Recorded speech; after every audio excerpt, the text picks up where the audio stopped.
Bienvenue dans cette vidéo, on va faire un exercice d'arithmétique niveau terminal, type examen. Et avant de commencer la solution de l'exercice, jetons un coup d'œil sur son énoncé.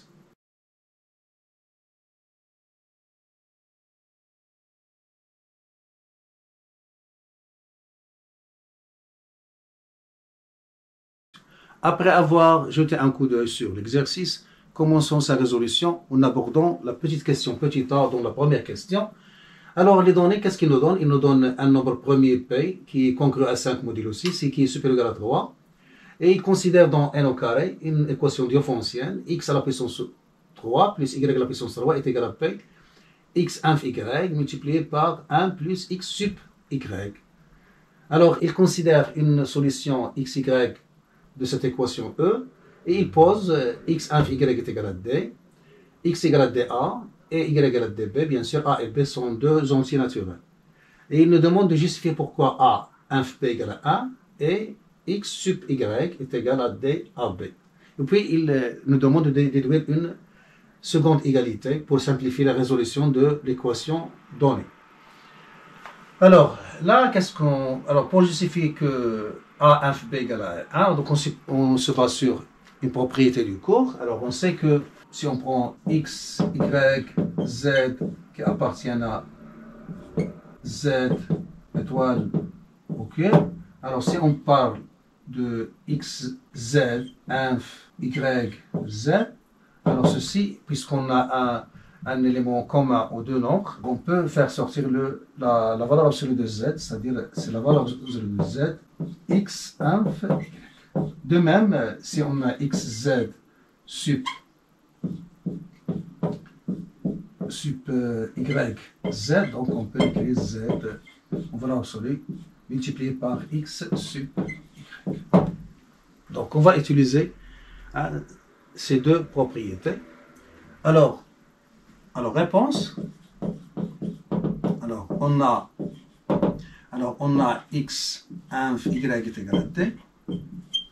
Donc ceci implique, alors on va remplacer x par sa valeur, y par sa valeur, donc on aura dA inf dB est égal à d. Et on va utiliser cette propriété, donc puisqu'on a ici le d et d, donc on va faire sortir la valeur absolue de d, puisque d c'est le PGCD, donc il est positif, donc c'est d multiplié par A inf b est égal à d. Puisque par définition d est non nul, puisqu'on travaille dans n étoile, donc implique que A inf b est égal à A. Voilà, donc on a justifié la première égalité. Donc il nous reste la seconde. Alors, de même, on a x sup y est égal à dA sup dB. De même, c'est dA sup B. Et là, on a une propriété qui est connue, hein, c'est-à-dire si on a x inf y qui est positif multiplié par x sup y qui est aussi positif, donc c'est égal à la valeur absolue de x y, c'est le produit. Alors, puisqu'on travaille dans n, donc là, on aura x, y. Alors, dans ce cas, on a A et B. Donc, en appliquant cette propriété connue dans le cours, donc on a A inf B multiplié par A sup B est égal à la valeur absolue de AB, puisqu'ils sont tous les deux positifs, donc c'est AB. Et puisque AB est égal à 1, alors comme A inf B est égal à 1, alors on a A sup B est égal à AB. Et on revient là, alors par suite. Alors par suite, x sup y est égal, donc je remplace là A sup B par AB, donc D A. Et on a justifié la seconde égalité. Alors, déduction, donc qu'est-ce qu'on va faire? On va remplacer x par d, a, y par dA dans les deux membres, et on va aboutir à l'égalité demandée. Alors comme x au cube plus y au cube est égal à p x inf y facteur de 1 plus x sub y, parce que c'est une solution. Alors on remplace, donc on aura d au cube et a au cube, je remplace x, plus d au cube b au cube est égal à p. Alors x, y est égal à d. X 1 plus, alors x sub y c'est dab.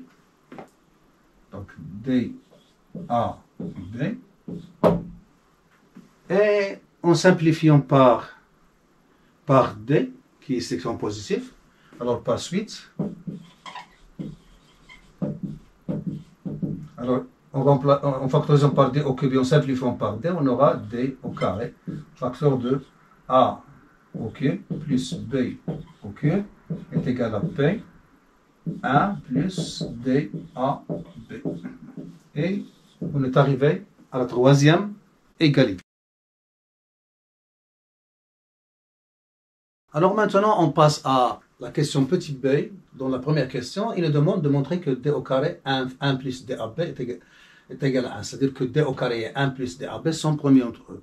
Et il nous donne une indication, c'est-à-dire utiliser Bézout. Alors, c'est quoi Bézout, hein? Donc, si on sait que deux entiers x, y, le PGCD c'est 1, donc ceci implique qu'il existe un couple UV d'entiers relatifs tels que UX plus VY est égal à D. Donc on a une implication. Mais il y a un cas particulier où on a une équivalence. Quand est-ce que? Alors quand D est égal à 1. Alors ça c'est propriété de Bézout. Hein? Bézout. Alors l'autre, c'est de l'équivalence, c'est Bachet-Bézout. C'est-à-dire si x, y est égal à 1, alors ceci est équivalent à dire qu'il existe u v appartenant à z au carré, tel que ux plus v y est égal à 1. Hein? Ça c'est Bachet-Bézout.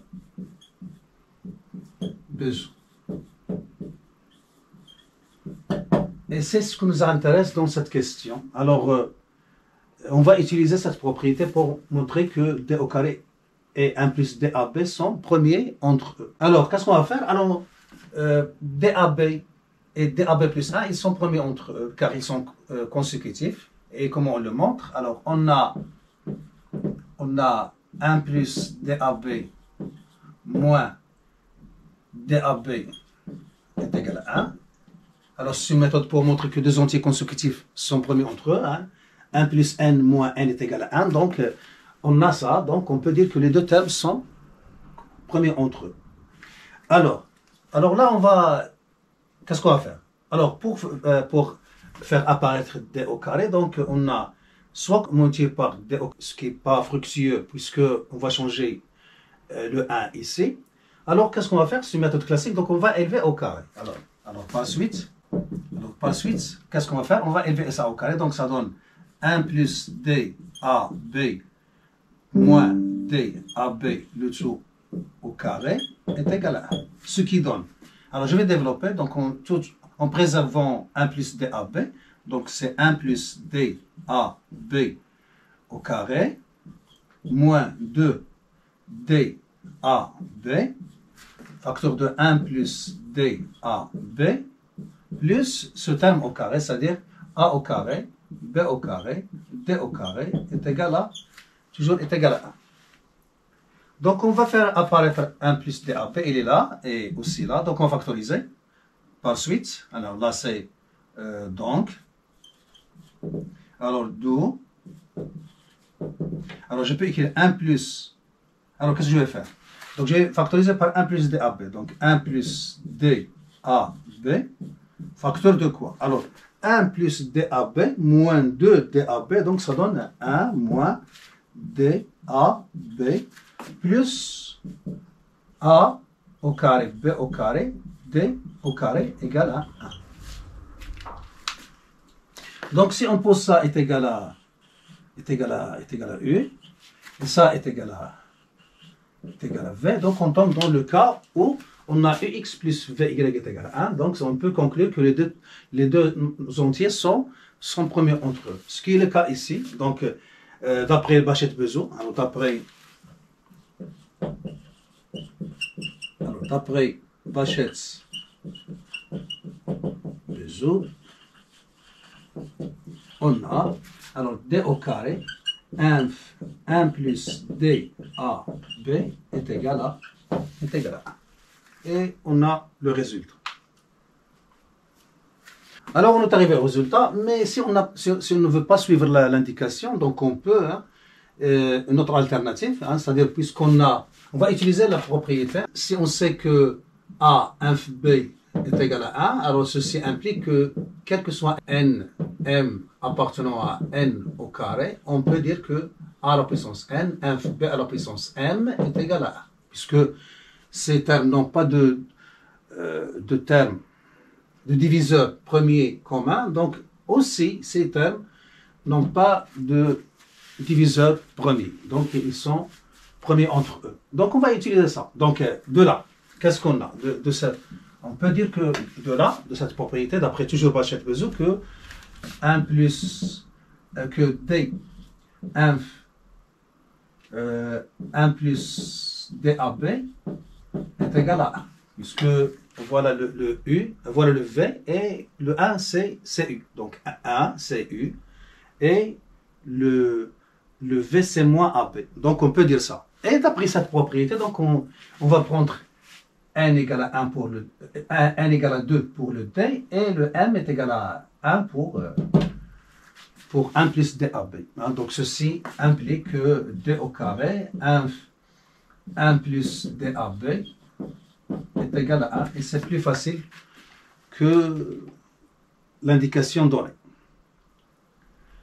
De même, on peut utiliser une autre alternative, puisque si on pose d au carré 1 plus dab est égal à delta, alors supposons que delta est différent de 1. Alors, soit Q, un diviseur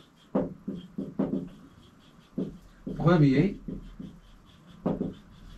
de delta. Alors, donc, qu'est-ce qu'on aura? Alors, ce Q qui divise delta, il va diviser d au carré. Donc, delta Q, il va diviser d au carré. Et en même temps, il va diviser Q1 plus d à b.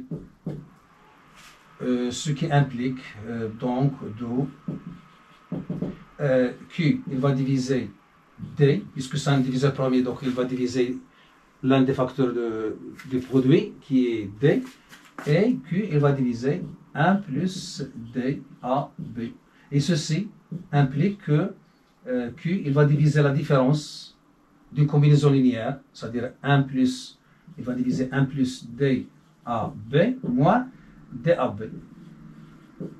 Donc ceci implique que Q divise un absurde, puisque Q est un nombre premier, un diviseur premier.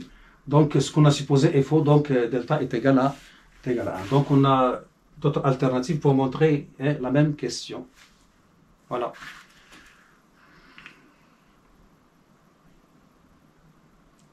Alors maintenant on arrive à la question petit c, dans la première question. Il nous demande de déduire que d égale à 1, et il nous donne une indication utiliser Gauss. Alors n'oublions pas qu'on a obtenu que d au carré a au cube plus b au cube est égal à p 1 plus d à b. Alors là, on a d au carré qui divise un produit, et d au carré il est premier avec ce facteur, donc il doit diviser p. Et là, on tire que d égale à 1. Donc on va le détailler. Alors, on sait que d au carré a au cube plus b au cube est égal à p facteur de 1 plus d à b. Alors, par suite, d au carré divise p 1 plus d à b, et d au carré est premier avec 1 plus d à p D'après la question précédente. Alors, d'après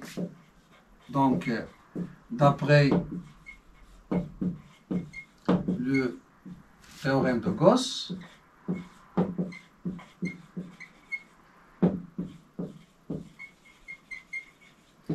on a d au carré divise P. Alors, d au carré divise P. Alors, P est un nombre premier. Alors, par suite, d au carré est égal à 1 ou d au carré est égal à P. Alors, là, si on suppose que d au carré est égal à P, on veut que d au carré est égal à 1 pour déduire que d est égal à 1. Alors, on doit montrer que ça n'est pas possible. Alors, supposons que d au carré est égal à P. Donc, d est un diviseur de P. Par la suite, on aura d, il divise P. Par suite, d est égal à 1 ou bien est égal à P.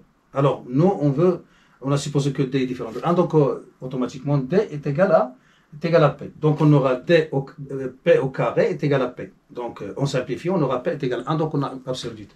Ou bien directement, puisque si on suppose que T au carré est égal à P, alors cela veut dire que si on l'accepte, alors que racine de P, et P est un nombre premier, donc il appartient à N, parce que racine de P est égale à D, et D est un entier, donc racine de P est un entier absurde, puisque P est un nombre premier, il n'a pas de diviseur propre.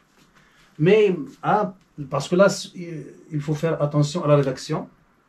Alors si nous supposons, on suppose d au carré différent de 1. C'est-à-dire, dans ce cas, c'est-à-dire d différent de 1. Alors, d au carré est égal à P implique que d divise P. Et puisqu'il est différent de 1, implique que d, puisqu'il est différent de 1, donc d est égal à P. Et on revient là, donc on aura implique que P au carré est égal à P, ce qui implique que P est égal à 1, absurde. Alors par suite, notre supposition est fausse.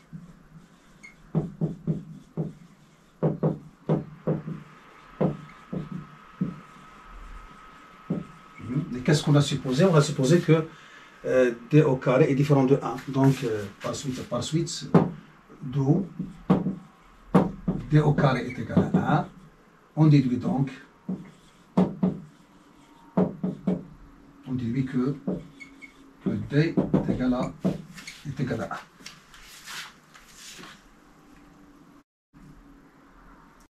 Donc, on arrive au système obtenu à la fin, c'est-à-dire, puisque d est égal à 1, donc on obtient a au cube plus b au cube est égal à p, facteur de 1 plus ab, et a inf b est égal à 1. Et il nous demande dans la deuxième question de montrer que p inf a est égal à 1, de même p inf b est égal à 1. Donc, ce qu'on va faire pour le a, on va le refaire pour b, c'est la même méthode. Alors, classiquement, on va poser p inf a est égal à une quantité différente de 1, qui ne peut être égal qu'à P, puisque P est un nombre premier. Alors si on suppose que P inf A est différent de 1, c'est-à-dire, puisqu'on n'a que deux cas, P inf A est égal à P. Donc on n'a que le cas est égal à 1 ou bien est égal à P. Donc ici, on suppose qu'il est différent de 1. Donc on aura est égal à P. Alors qu'est-ce qu'on obtient? Alors on aura P qui divise une somme et P il divise A. Donc il va diviser A au cube. Donc il va diviser la différence. C'est-à-dire il va diviser B. Ce qui est absurde puisque A inf B est égal à 1. Alors par suite, d'après ça, d'après étoile si on veut le dire, par suite d'après l'égalité étoile, P divise A au cube plus B au cube. Et en même temps, P divise A, donc il va diviser A au cube. D'où P, il va diviser la différence A au cube plus B au cube moins A au cube. Hein? C'est-à-dire que P, il va diviser B au cube. Alors, par suite, puisqu'il divise B au cube, donc il va diviser l'un des facteurs qui est B. Donc, il va diviser B. P, il va diviser, puisqu'il divise A, et il divise B, donc il va diviser A inf B, c'est-à-dire P divise 1, absurde, puisque P est un nombre premier. Donc, puisque on a eu une absurdité, donc notre supposition est fausse. Donc, d'où la supposition P inf A différent de A est fausse. D'où, donc, on peut dire que P inf A est égal à 1. On fait de même pour B. Alors, on fait de même.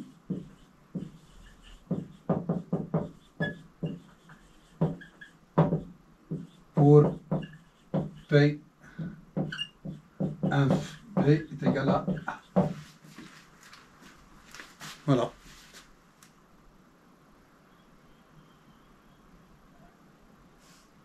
Alors, on arrive à la question 3.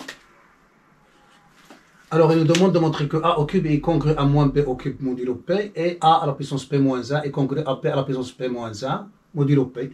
Alors là, cette égalité de congruence, on va l'obtenir de là. Alors, puisque A au cube plus B au cube est divisible par P, donc il est congru à 0 modulo P. Alors, d'après toujours l'égalité étoile, alors d'après l'égalité étoile, on a A au cube plus B au cube est congru à 0 modulo P. Alors par suite,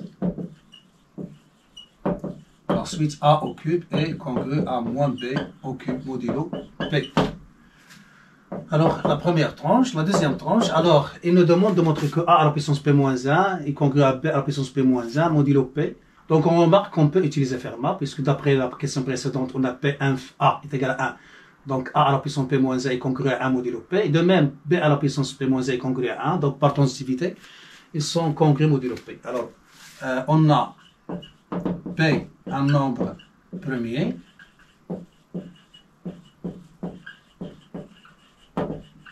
Et P inf A égale 1. Et P inf B est égal à 1. Donc, d'après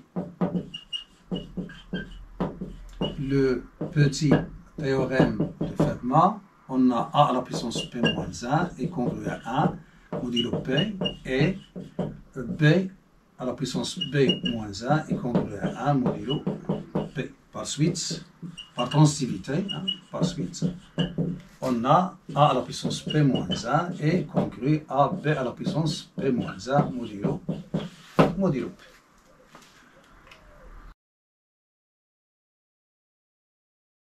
Alors, on arrive à la quatrième question, où il nous demande de déduire que A est congru à moins B modulo P. Alors, qu'est-ce qu'on a montré? Il donne une indication que P, n'oublions pas que P, c'est-à-dire le nombre premier, il est congru à 5 modulo 6, c'est-à-dire que P est égal à 6K plus 5, avec K qui appartient à N. Et puisqu'il nous demande de déduire, donc on doit utiliser les questions précédentes. Alors, qu'est-ce qu'on a montré dans la question précédente? Alors, on a montré que A au cube est congru à moins B au cube. Et A à la puissance P moins 1 est congru à B à la puissance P moins 1.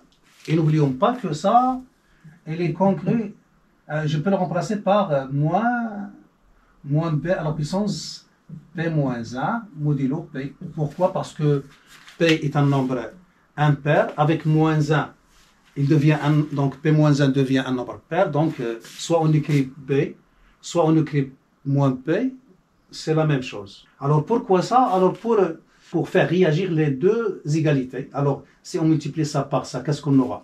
On aura A à la puissance P plus 2.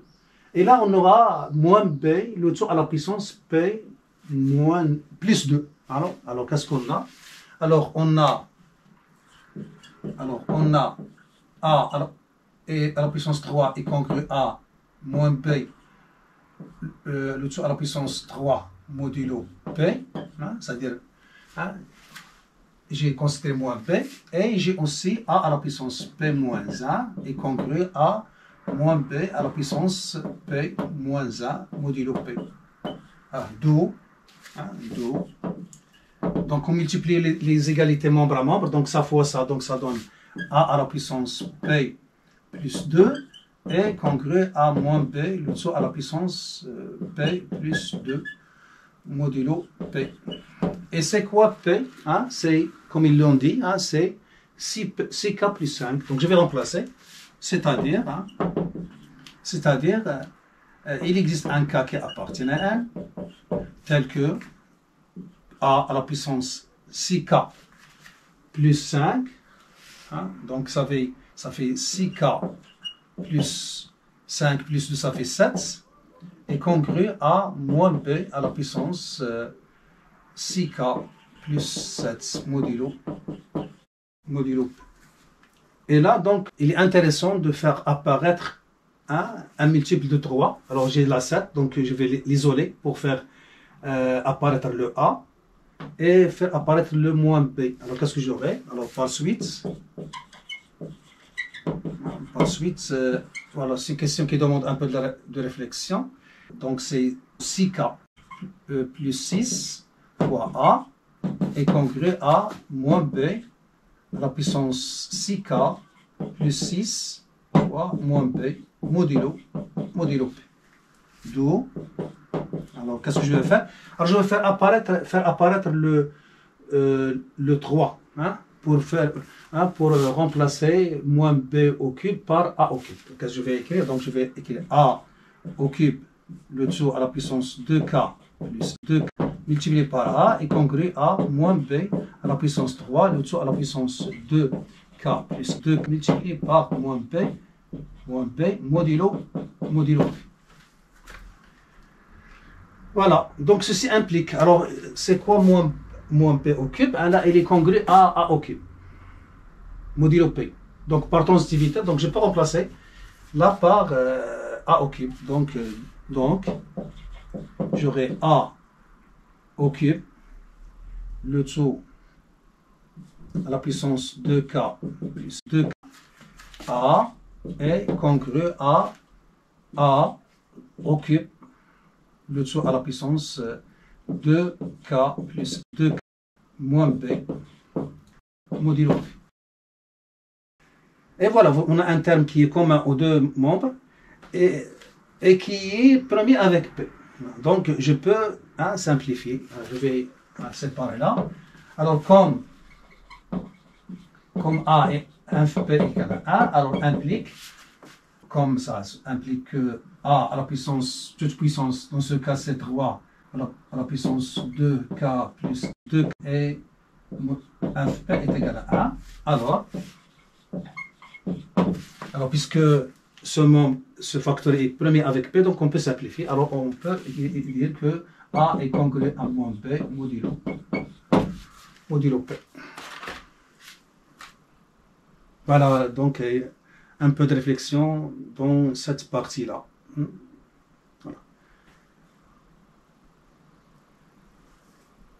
Alors on arrive à la question 5, où il pose A plus B égale à PU, puisqu'on a montré que A est congru à moins B modulo P, c'est-à-dire A plus B est congru à 0 modulo P, donc P divise A plus B. Donc on peut poser A plus B est égal à P avec U appartenant à une étoile, puisque A et B sont non nuls. Alors il nous demande, première tranche, de montrer que U A moins B au carré plus U moins A est égal à B est égal à A, et on déduit que U, c'est-à-dire que ce terme est égal à A. Alors, c'est un calcul à faire. Alors d'après cette égalité, on va utiliser l'identité remarquable. Donc on a des applications à faire. Donc on a A au cube plus B au cube est égal à P facteur de 1 plus AB. Alors ceci implique, je vais remplacer cette identité par son développement qui est A plus B, A au carré moins AB plus B au carré est égal à P facteur de 1 plus AB. Ceci implique, je remplace A plus B par sa valeur, c'est-à-dire PU A au carré moins AB plus B au carré égale à P facteur de 1 plus AB.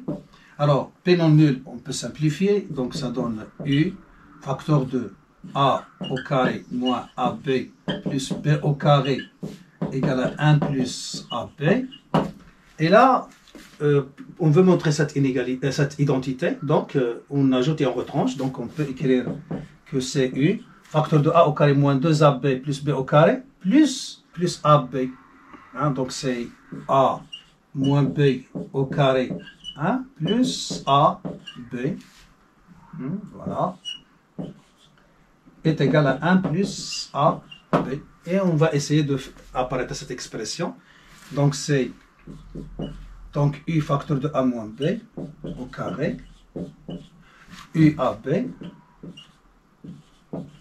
Et je ramène ce AB de l'autre côté, donc moins AB est égal à 1, ce qui donne U A moins B au carré, plus, je factorise par AB, donc ça donne U moins 1, AB est égal à 1, et on arrive au résultat demandé. Alors on arrive à la seconde question, c'est-à-dire la déduction. On déduit que U multiplié par A moins B au carré est égal à 1. Alors on peut discuter les cas, mais poursuivre la démarche de l'exercice, alors on va faire un raisonnement par absurde. Alors on va supposer que c'est différent de 1. C'est-à-dire quels sont les cas possibles. Alors soit que ça est égal à 0, ce qui va donner, puisque U appartient à une étoile, donc il va donner A égale à B, qui va aboutir à une absurdité, ou bien A moins B, ou bien U A moins B au carré est supérieur ou égal à 2. Puisque ça est supérieur ou égal à 2, et on lui ajoute quelque chose qui est plus grand que 0, alors on aura quelque chose qui est supérieur ou égal à 2. C'est-à-dire on n'aura pas 1. Donc il y a absurdité. Donc dans les deux cas, il y a absurdité. Donc qu'est-ce qu'on va faire? Alors supposons, deuxième question demandée. Alors supposons que U A moins B au carré est différent de 1. Alors, qu'est-ce qu'on aura? Puisque c'est un terme positif, donc alors U A moins B au carré est égal à 0, ou U A moins B au carré est supérieur ou égal à 2. Alors dans le premier cas, alors U A moins B au carré est égal à 0 implique que A égale à B, puisque U est différent de 0, donc A moins B au carré est égal à 0, donc A est égal à B. Alors ceci implique A inf B est égal à A, ce qui veut dire que A, puisque A inf B est égal à 1, donc A est égal à 1, et de même B égale à 1, donc ça veut dire que B est égal à 1, et en même temps B est égal à 1. Ça veut dire quoi? Alors ça veut dire que je reviens là, donc j'aurai 1 au cube plus 1 au cube est égal à 2, ça veut dire que 2 est égal à P facteur de 1 plus 1, donc ça donne 2P. Là, d'après étoile. Donc ceci implique que P est égal à 1. Absurde. Voilà, absurde. Alors ça, si on suppose que ça est égal à 0. Maintenant, si, deuxième possibilité, alors, si, U facteur de 1 moins B au carré supérieur ou égal à 2, ceci implique, alors je reviens là, j'ajoute aux deux membres de l'inégalité ce terme qui est positif. Donc ça veut dire que U facteur de A moins B au carré plus U moins 1 AB est supérieur à strictement à 1, ou égal à 2, puisque ça, il est positif. Donc, ceci implique que U A moins B au carré plus U moins 1 AB est différent de 1. Absurde.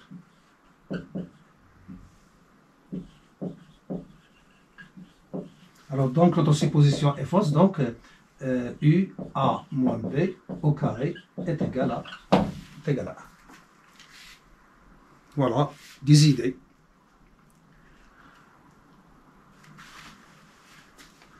Il vient le tour de la dernière question, la 6e. Il nous demande de montrer que A plus B est égal à P et la valeur absolue de A moins B est égale à 1, puis déduire dans n au carré l'ensemble des solutions de l'équation donnée, qui est E. Alors, d'après ce qu'on a montré, qu'est-ce qu'on a montré? On a montré que U, A moins B au carré est égal à 1. Alors, on sait que U, facteur de A moins B au carré est égal à 1. Alors, on sait que U multiplié par A moins B au carré est égal à 1. Donc, normalement, puisque E est positif et A moins B au carré est positif, et ils sont tous les deux diviseurs de 1, donc le produit est égal à 1. Donc, directement, U est égal à 1 et A moins B au carré est égal à 1. Mais si on veut le montrer, on va supposer que c'est la négation qui est vraie. C'est-à-dire, supposons que U est différent de 1 ou A moins B au carré est différent de 1. Alors, par suite, qu'est-ce qu'on aura? Alors, par suite, on aura, puisque U est non nul, il est différent de 1, donc U est supérieur ou égal à 2. Et A moins B au carré, il est positif, non nul, donc A moins B au carré est supérieur ou égal à 1. Ou bien, c'est le contraire, c'est-à-dire U, il est supérieur ou égal à 1, puisqu'il est non nul, et A moins B au carré, il est supérieur ou égal à 2. C'est-à-dire que l'un d'eux est différent de 1, donc il est supérieur ou égal à 2. Soit U, soit A moins B au carré. En faisant le produit membre à membre, qu'est-ce qu'on aura? Donc, U fois A moins B au carré est supérieur ou égal à 2 dans les deux cas. 2 fois 1, 1 fois 2. Par suite, U A moins B au carré est différent de 1. Ce qui contredit le fait qu'il est égal à 1. Absurde. Alors, donc, obligatoirement, U est égal à 1 et en même temps, A moins B au carré est égal à 1. D'où U est égal à 1 et la racine de A moins B au carré, donc c'est la valeur absolue de A, donc racine de A moins B au carré est égal à la racine de 1 qui est égal à, c'est-à-dire U est égal à 1 et la valeur absolue de A moins B est égale à 1. Et puisque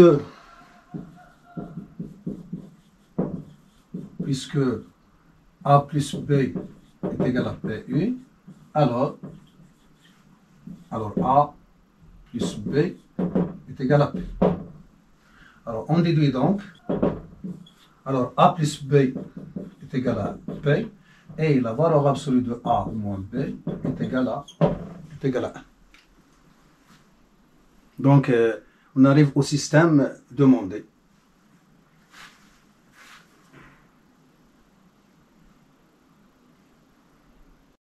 Alors maintenant, on arrive à la dernière partie de la question 6, qui est la question but. C'est de résoudre dans n au carré l'équation E. Alors, qu'est-ce qu'on a obtenu? Alors, on a obtenu que si x, y appartiennent à S, c'est-à-dire en solution, alors en posant x, inf, y est égal à D, implique que D est égal à 1. Par suite,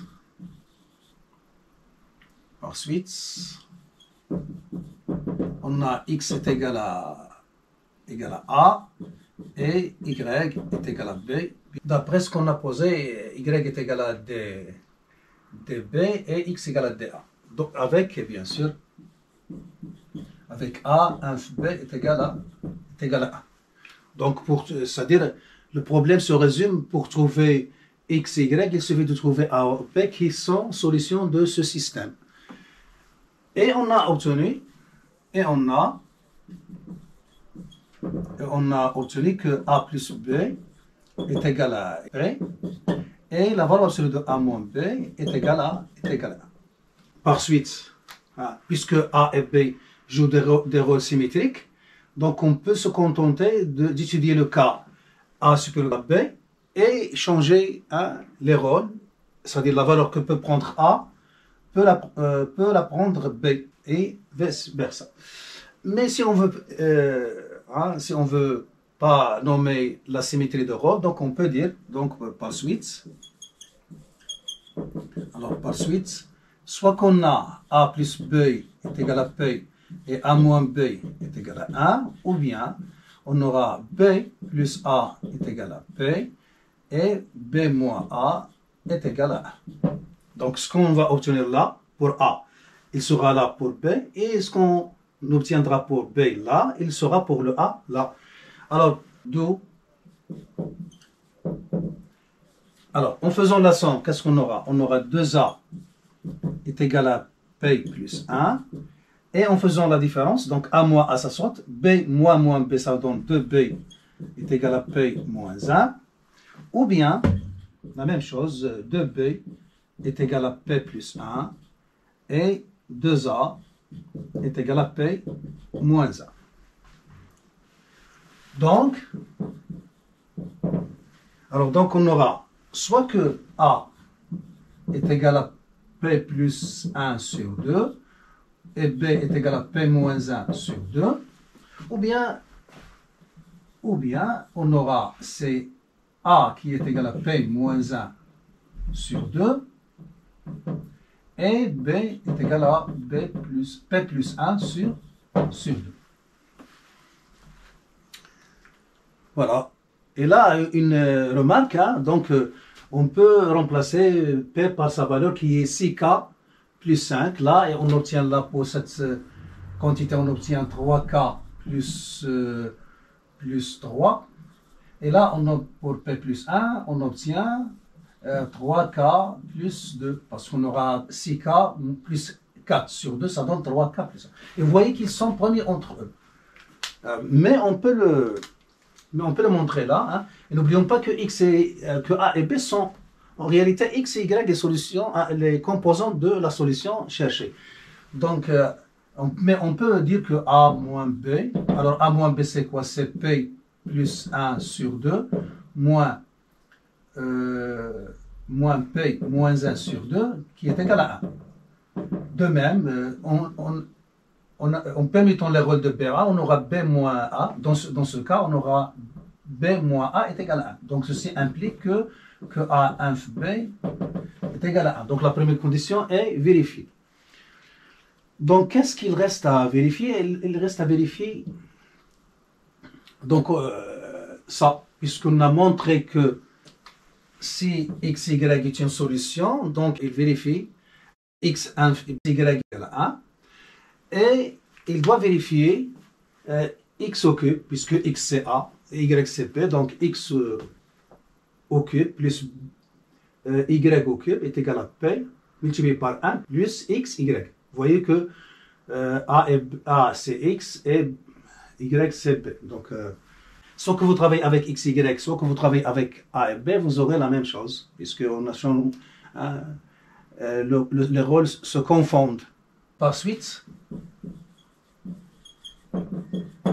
x est égal à P plus 1 sur 2 et y est égal à P moins 1 sur 2, ou x est égal à P moins 1 sur 2 et y est égal à P plus 1 sur 2. Donc, s'il y en a une solution xy, alors il ne peut être que le couple P plus 1 sur 2, P moins 1 sur 2, ou bien le couple P moins 1 sur 2 et P plus 1 sur 2. Alors, puisqu'on a opéré par implication, donc on doit vérifier la réciproque. Alors, réciproquement,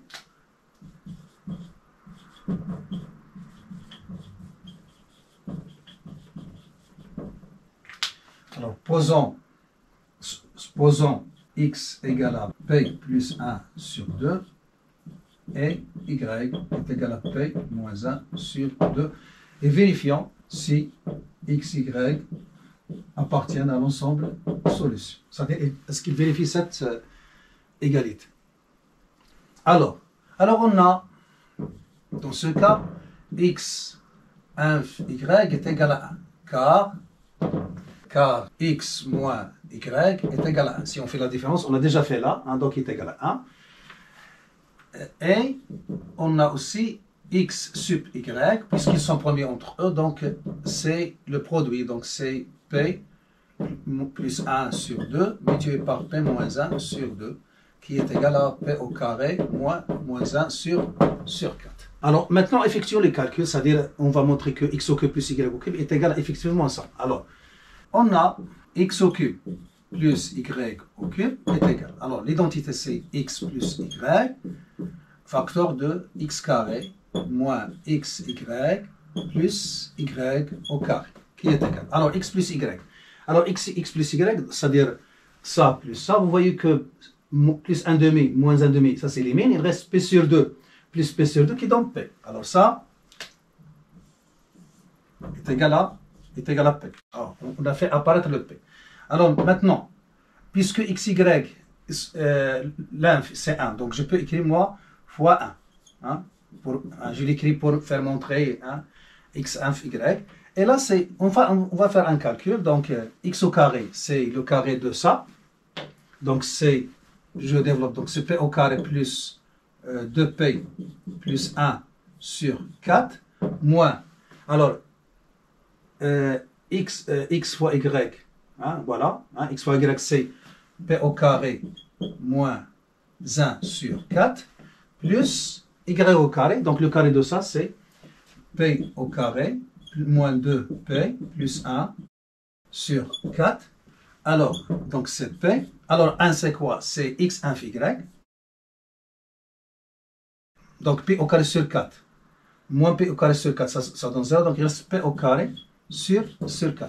Plus 2p sur 4, moins 2p sur 4, ça donne 0. Donc, il reste 1 quart, plus 1 quart, plus 1 quart, donc ça donne 3 quarts. Alors, ça donne p, facteur de x inf y. Alors là, je vais faire apparaître le 1. Donc, je vais ajouter 1 quart. Donc, ça donne 1, qui est 3 quarts plus 1 quart. Alors, j'ai ajouté 1 quart, je vais le retrancher. Donc, c'est p plus p au carré moins 1 sur 4. Et ça, c'est p au carré moins 1 sur 4, c'est x sup y. Donc, je peux l'écrire, c'est donc p facteur de x sup y, facteur de 1, plus x sup y. Et vous voyez que hein, xy, dans ce cas, il vérifie l'équation. Alors donc, xy appartient à S. Alors, avant de faire la conclusion, on fait de même pour le cas x égale à p moins 1 sur 2 et p égale à p plus 1 sur 2. Bien sûr, si on ne veut pas mentionner la symétrie de rôle, parce que si on mentionne la symétrie de rôle, donc on va supposer que A est supérieur ou égal à B, plutôt supérieur strictement à B parce qu'ils sont différents, et on trouve le résultat. Et par symétrie de rôle, on aura le résultat aussi pour le couple P plus 1 sur 2, P moins 1 sur 2. Donc, conclusion, S égale à, donc on a deux couples. Alors, c'est P plus 1 sur 2, P moins 1 sur 2, P moins 1 sur 2, P plus 1 sur 2. Donc, on a fait le tour de l'exercice et on est arrivé à l'ensemble solution de l'équation diophantienne donnée. Voilà, on s'arrête là. J'espère que vous avez tiré profit. Je vous donne rendez-vous dans une autre vidéo si notre créateur le permet.